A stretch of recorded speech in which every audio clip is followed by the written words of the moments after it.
नमस्कार, मी मुकेश. मी खरं तर पंढरपूर तालुक्यातल्या शिरगाव या गावामधला आहे. आता मरोडला एका कामानिमित्त गेलो होतो. काम आटपून अगदी पंढरपूर जात असताना या ठिकाणी अतिशय एक लाईटी, अतिशय गाराचं मंदिर त्या ठिकाणी दिसलं आणि सहज मित्रांना म्हटलं, चल बघूया कसं मंदिर आहे काय. अगदी मंदिराच्या प्रवेशद्वाराजवळ आले, अतिशय प्रसन्न, अतिशय भरभरून आलं की मंगळमध्ये एवढी मोठी वास्तू मंगळकरांना या ठिकाणी उपलब्ध करून दिले. आज मंदिरात आल्यानंतर अतिशय देखणं या ठिकाणी वाटतंय, सुंदर अतिशय गणपतीची मूर्ती या ठिकाणी आहे. भरपूर मोठं मंदिर आहे. खरं तर मंगळवेढीसाठी दामाजीचं मंदिर झाल्यानंतर आणि तिथं पण दामाजी मंदिर सुद्धा असं या पद्धतीचं नाही, अगदी गणपतीचं मंदिर त्या ठिकाणी तसं आहे. आणि मंगळकरांना एक निवांत कुठतरी बसावं, कुठतरी फिरायला जावं, असं मंगळमध्ये एखादं कोणतंच ठिकाण नव्हतं.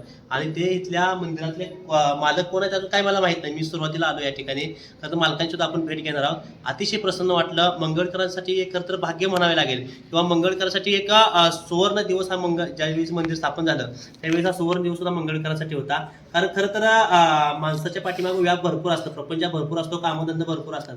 पण मंगळकर लोकांना कुठंतरी 4 मिनिटं किंवा 10 मिनिटं अर्धा तास कुठंतरी बसावं, मन मोकळं करावं अशी मंगळमध्ये संपूर्ण कुठं जागा नव्हती. गणपतीचं मंदिर खास करून मंगळमध्ये कुठं नव्हतं. मग तिथल्या लोकांना खास करून पंढरपूरच्या पकालपूरला त्या ठिकाणी चतुर्थीला त्या ठिकाणी जावं लागत होतं. पंढरपूरमध्ये रिद्धी सिद्धी मंदिरात जावं लागत होतं.